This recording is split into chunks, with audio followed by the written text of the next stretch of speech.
everybody, welcome back to Tim Travels. I'm your host Terry.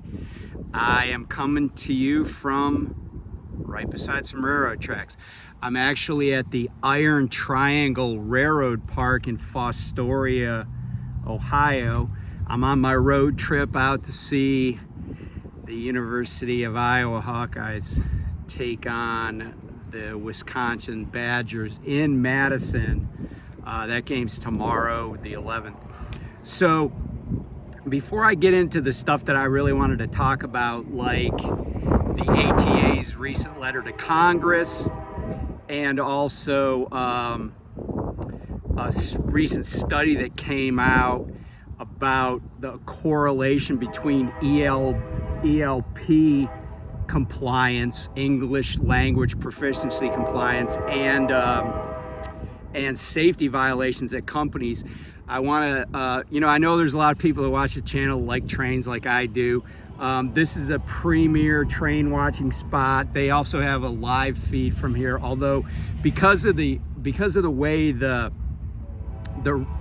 rails come in here, it is a triangle, so it's really hard with stationary cameras to cover them all. But and I'll show you some videos, and there's been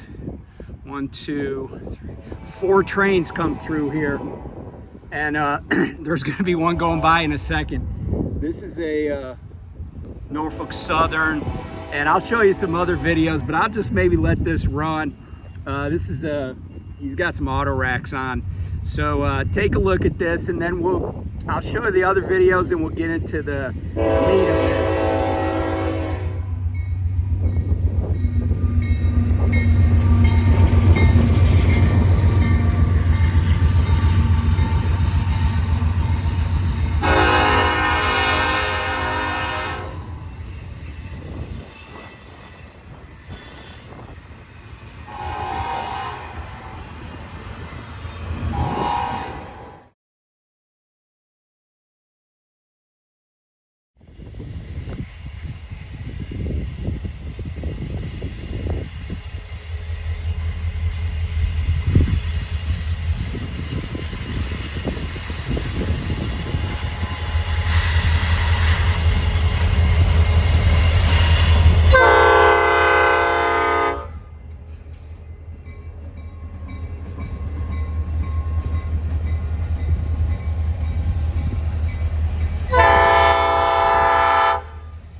Okay, we're back. That auto wreck went by.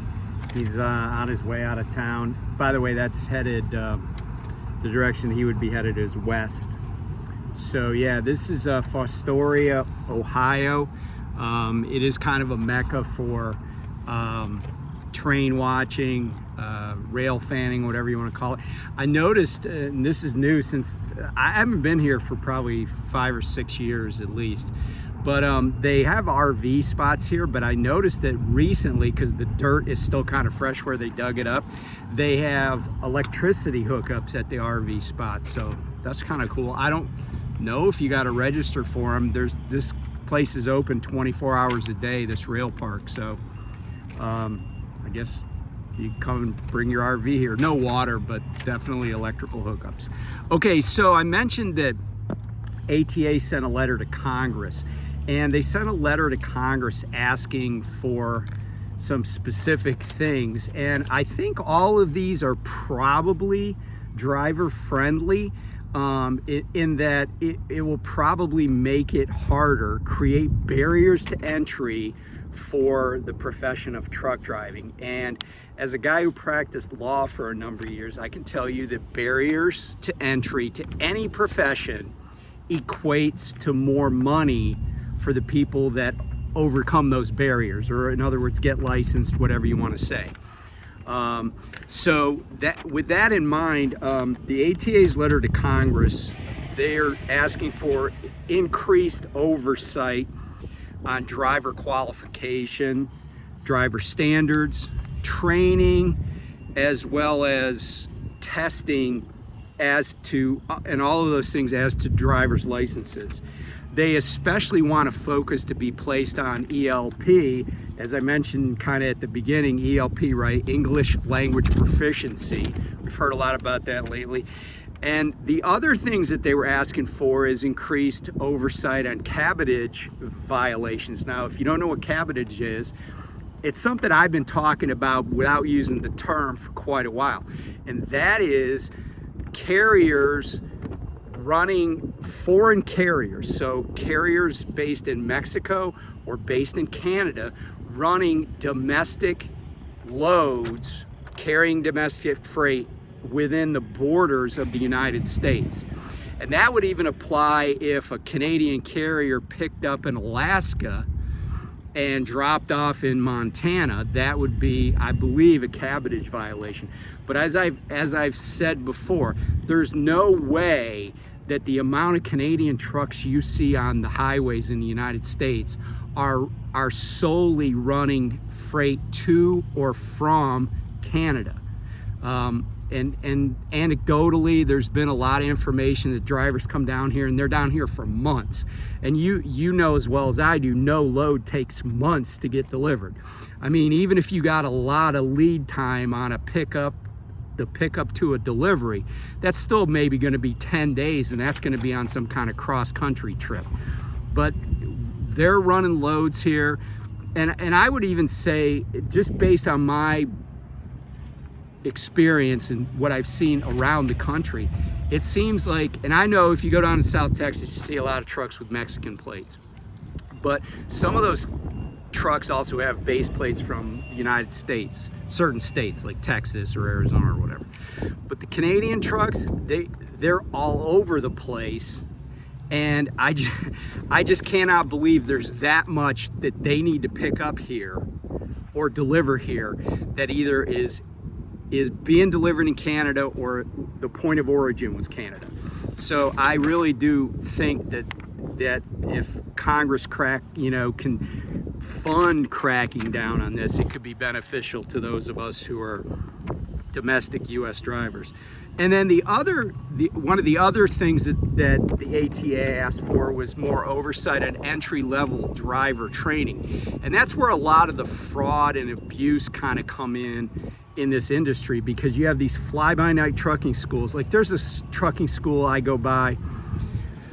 It's on Route 15 north of Harrisburg, Pennsylvania. I mean, it's sketchy as all get out, right? They got this little ratty-ass trailer on a gravel lot with some cones and some old piece of crap trucks. Now, do they turn out good drivers? I don't know. But, when you have a place that, you know, you think is making enough money to like tidy the place up, and you know, it just seems concerning. And you know, there are a lot of companies out there like that. And the last thing that was mentioned, you know, in regard to these issues is that anybody that is in a truck driving school or getting entry-level training, before they can get a CDL, they must have held a regular driver's license for at least 1 year. And I would assume that what the ATA is referring to is a driver's license from a state in the United States for a year. That would probably cut out the non-domiciled drivers, because for a state to issue a driver's license, typically they require residence in their state.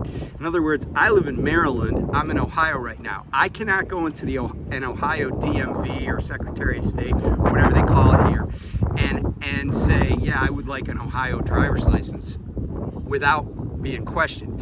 In other words, they're gonna say, hey, you gotta prove that you live in the state of Ohio. You know, a utility bill, a lease, a mortgage, something that proves that you live here, tax returns, etc. So I think that the reason the ATA is asking for that is to cut out the non-domiciled drivers, because you know, like I said, you got to be domiciled in a state to get a state driver's license, not a CDL, just a regular driver's license. So, you know, there is progress being made. There is progress being made, I think. And, you know, who knows? Congress, you know, they may forget about it. They may move on to something more important. And, I mean, they can't even keep the government open. I don't know, because all of these things that the ATA is asking for, and I said this in a video a while ago, the ATA is asking for things that are going to require tax dollars, right? You can't increase oversight or enforcement without somebody paying for it. That means you either have to hire more federal DOT officers, you have to pay states to have their state troopers or their state police work overtime, or, you know, divert people, put more state DOT officers with, you know, grants to the states. But it costs money to do all these things. Now, do I think that there is a benefit? Yeah, because if I made more money, I'm paying more taxes, both at the state, federal, and even local level in some cases. So a lot of the drivers that are causing rates to go down, they're probably not paying any taxes in the United States at all. And I don't really think that's fair. I think we should have a level playing field. The other thing, so that's enough about the ATA and Congress. We'll see. I mean, I have almost no faith in either of those institutions. But, you know, if the ATA wanted to put their money where their mouth is, they could collect, you know, take the 50 biggest carriers and say, hey, everybody chip in, pick a number, $500,000, right? So that'd be $25 million. They could just go to states and say, hey, look, we'll pick up the tab for overtime. We'll put our money where our mouth is, because it's our industry. We'll put our money where our mouth is. We're not going to ask the taxpayers to foot this bill, because we want to do something that directly benefits us, and we're willing to pay for it. We'll see if that happens. I don't think it will. Okay, so on to the next thing. There was a study recently completed by an associate professor of supply chain management at the University of Tennessee in Knoxville. His name is Alex Scott. And this study suggests that there's a link or a correlation between English language proficiency and higher safety violations by companies, by trucking companies, or higher safety violation rates for trucking companies. And it focused on 3 areas, and I think we could all agree there's probably relevant, probably germane to this issue. And the 3 areas are unsafe driving. So that could be anything from moving violations, could be, being in accidents, whatever.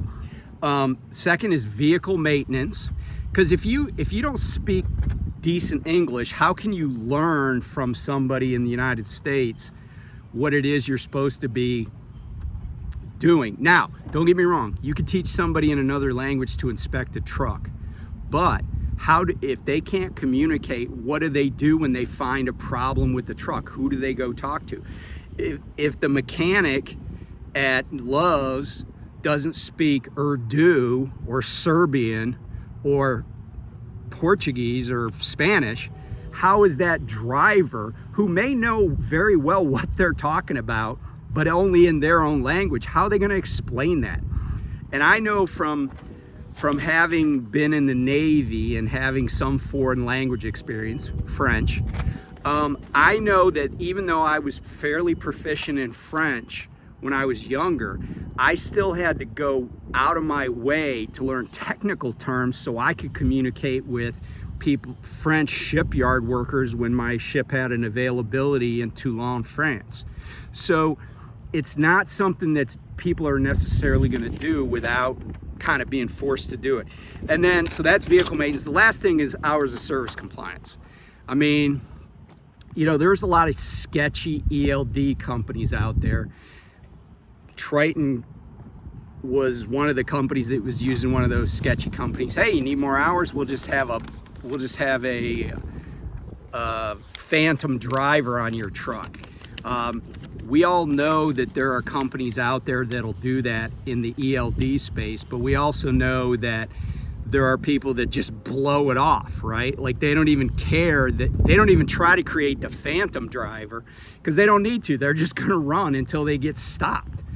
There was some movie, I think, where the kill me before I, stop me before I kill again thing came from. Well, this is, stop me before I drive 18 hours again without a break. I mean, the system is only as good as the people are that are honest, both in ELD or hours of service compliance, the companies, but also the individual drivers. We all know, and by the way, I've said this before and I'm going to say it again. Nobody that's driving a commercial vehicle should be allowed to be on paper logs at this point in time. ELD has been a mandate for 6+ years. The conversion, I started driving in April of 2019. I never wasn't on ELD. Night transportation was transitioning to ELD, but I never did paper logs. I've kept them a couple of times because stuff broke, but I don't want anything to do with paper logs. I don't want to have to write anything down. I don't want to have to add anything up.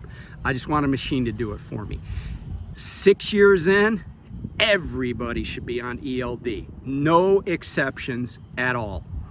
And the reason I say that is because people that don't want to be on ELD, people that say, oh, I don't want to be on ELD, my response is, so you want to run illegally. Because why, if you don't want to be on ELD, let's say cost is not an issue. Let's say you're running for a company that doesn't, they could buy it, right? Why would you care?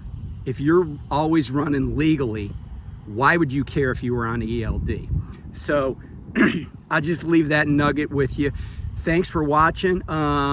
Tomorrow, picking up a friend in Michigan. We're running out to Madison, and I don't know, might be a few stops along the way. And I'm always looking for opportunities to see trains. So anyway, thanks for watching. I'll talk to you soon. Bye.